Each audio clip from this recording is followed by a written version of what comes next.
Thank you very much for that great introduction. I surprised my family, so they're probably like, what is she doing up there? But greetings, distinguished guests, faculty, staff, friends, family, and alumni. Thank you so much for joining the class of 2012 for this momentous occasion. I would like to share a few thoughts with you, get out of the way, and let the festivities begin. Restoring our people to their traditional greatness. So you mean to tell me, after all the years I spent getting this degree, 3, 4, 5, 6, maybe 7 for some, all the loans, the all-nighters, the study jams, not to mention money, financial aid, I can't just get my dream job, make my millions, maybe billions, and just live my life? I have to have some kind of social responsibility. I'm supposed to actively engage and participate in restoring our people to their traditional greatness. I can't just live my life in a bubble and not worry about anybody else. Well, class of 2012, after spending some time here at CSULB, I hope we all know the answers to those questions. And it's no, just in case you were wondering. Let me give you a few reasons why. I would say growing up in an immigrant home was interesting to say the least.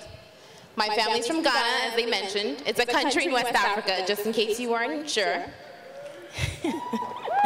And I can remember at a very young age, my parents instilling in me that no matter any time I stepped outside of our home, I wasn't only representing myself, but I was representing the entire family.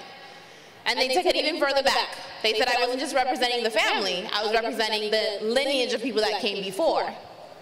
Now, as a teenager, I did not understand what lineage had to do with me wanting to wear flip-flops to school. I just wanted to look cute like my friends and comfortable.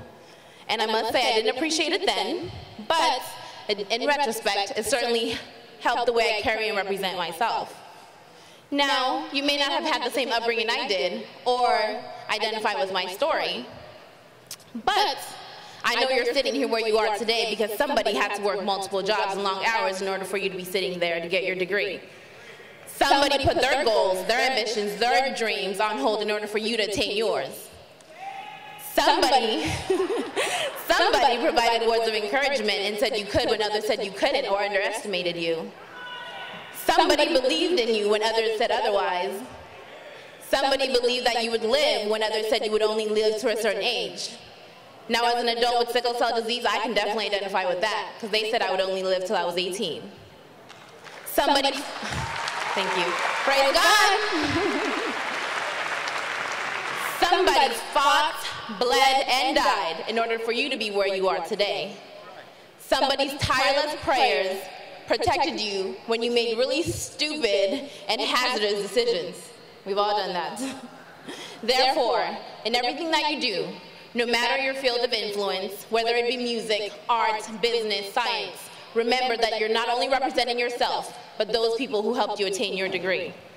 The first important lesson I'd like us to walk away with is that when we leave this institution, when we walk out that door, you're not only representing yourself.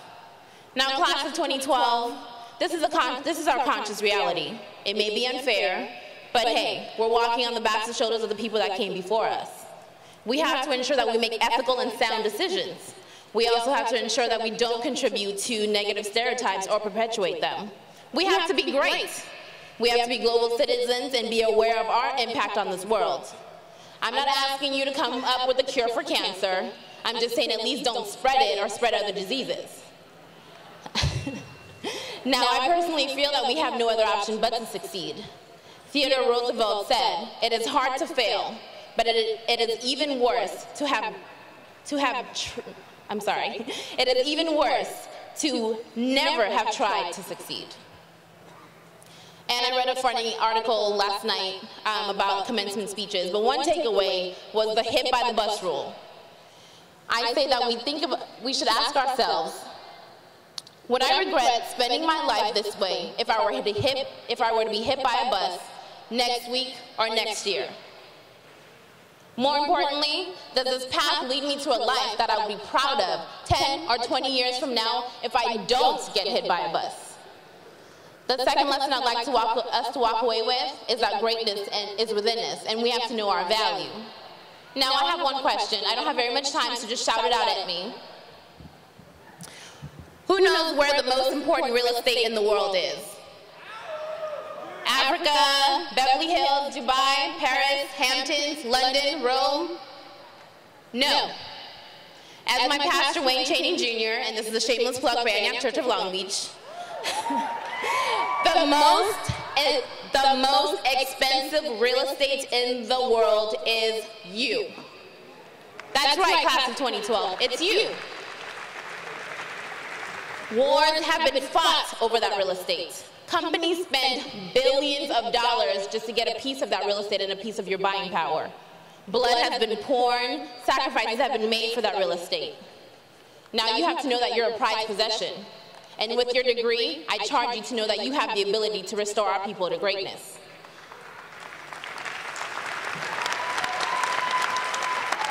Lastly, we have to understand that knowledge is an important path to wealth creation. I'm a business major, so only a small percentage of the world's population has a college degree, let alone a graduate or a doctorate degree. According to a Harvard and an Asian Development Bank study, it's about 6.7% of the world. So as one of my international marketing professors enlightened us on one of our first sessions, he says, you are a part of an elite class of people. Yes, you're a part of an elite class. Even if you go back to your tiny studio apartment where you can sit on the toilet, make breakfast, do laundry, do dishes, and make the bed at the same time, you are still part of an elite class of people. Even if you don't get that dream job, you have to take a part-time job or an entry-level job with a degree, you are still part of an elite people. Even if you hit the hardest times of your life after you leave this institution or reality smacks you dead in the face, you hit the floor and you get back up, you're still part of an elite people. Now, I like to think of a degree as a passport, as was mentioned before by Malcolm X. You may not use it, and you may not travel, but it gives you options. It gives you the ability to travel and to see the world. We, the class of 2012, have already defied odds. We have attained a degree in a year that was supposed to end.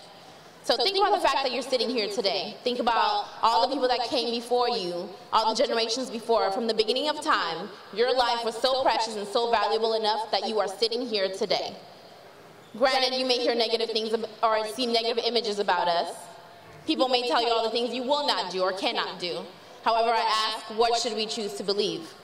I think we should choose to believe that we come from a lineage of warriors, from kings and queens, and from people who defy odds. So I say all that to say, no, you can't just get your dream job and make your money.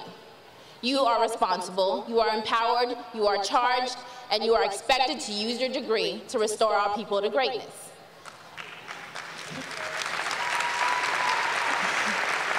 Lastly, I leave you with a few words from Marianne Williamson. It is our light, not our darkness, that most frightens us. Our deepest fear is not that we are inadequate. Our deepest fear is that we are powerful beyond measure. It is our light, not our darkness, that most frightens us. We ask ourselves, who am I to be brilliant, gorgeous, talented, or fabulous? Actually, who are you not to be? You are a child of God. Your playing small does not serve the world. There is nothing enlightened about shrinking so that other people won't feel insecure around you. You were born to make magnificent the glory of God that is within us. It is not just in some of us, it is in everyone. And as we let our light shine, we unconsciously give other people permission to do the same. We are liberated. As we are liberated from our own fear, our presence automatically liberates others. Thank you. From Marianne Williamson.